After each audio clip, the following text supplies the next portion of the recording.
ഇന്നത്തെ lunch special നമുക്ക് ക്യാരറ്റും ബീൻസും കൂടെ ഇട്ടൊരു തോരൻ ഉണ്ടാവേ. അത് പറഞ്ഞപ്പോഴാണ് ഈ ക്യാരറ്റ് നിങ്ങൾ കണ്ടിട്ടുണ്ടോ? ഈ ക്യാരറ്റ് ഒരു ഒരു തരം റെഡ് കളറാണ് കേട്ടോ.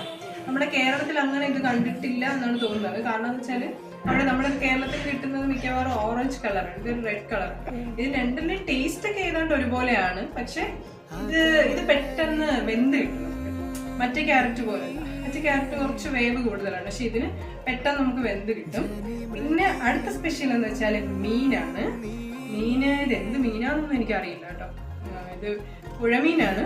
ഇത് എന്ത് മീനാ, ഇതിന്റെ പേരൊന്നും എനിക്കറിയില്ല. ഇതാ ഇതിന്റെ തലഭാഗം. ഇത് ആർക്കെങ്കിലും അറിയാമെങ്കിൽ ഒന്ന് കമന്റ് ചെയ്യണേ. അപ്പം നമുക്ക് തോരൻ വെക്കൽ പരിപാടിയിലോട്ട് കിടക്കാം കേട്ടോ. ആദ്യം തന്നെ ചട്ടി എടുത്ത് വെച്ചു, സർവ്വസാധാരണ പോലെ എണ്ണ ഒഴിച്ചു, അത് കഴിഞ്ഞ് കടുകിട്ടു. അങ്ങനെ അത് പൊട്ടി വന്നപ്പോൾ എന്തായി, നമ്മൾ അരിഞ്ഞു വെച്ചിരിക്കുന്ന ക്യാരറ്റും ബീൻസും ഒക്കെ നമ്മൾ ഇട്ട് കൊടുക്കുകയാണേ. അപ്പോൾ തോരൻ അവിടെ ഇരുന്ന് വേകുന്ന സമയം കൊണ്ട് നമുക്ക് അരപ്പുണ്ടാക്കാം.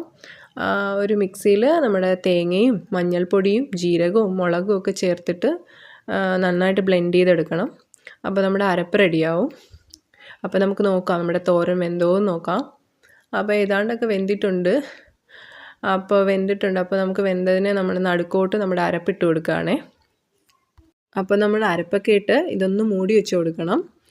അപ്പോഴേക്കും നമ്മുടെ തോരൻ റെഡിയായി. തോരൻ ഇനി എനിക്ക് കുറച്ചൊരു സമയം കൂടെ ഒന്ന് മൂപ്പിച്ചെടുത്ത് കഴിഞ്ഞാൽ നമ്മുടെ തോരൻ ഏതാണ്ട് റെഡിയായി കഴിഞ്ഞു. പിന്നെ ആവശ്യത്തിനുള്ള ഉപ്പ് ചേർത്തോണം കേട്ടോ, ഞാനത് പറയാൻ വിട്ടുപോയി.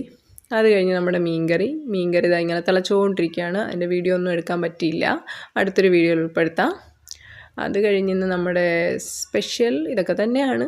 ചോറ്, പിന്നെന്താ നമ്മുടെ മീൻകറി, പിന്നെ നമ്മുടെ തോരൻ, പിന്നെ ബ്രിഞ്ചോൾ ഫ്രൈ, പിന്നെന്താണ് നമ്മുടെ മാങ്ങ അച്ചാർ. ഇത്രയാണ് നമ്മുടെ സ്പെഷ്യൽ ഇന്നത്തെ.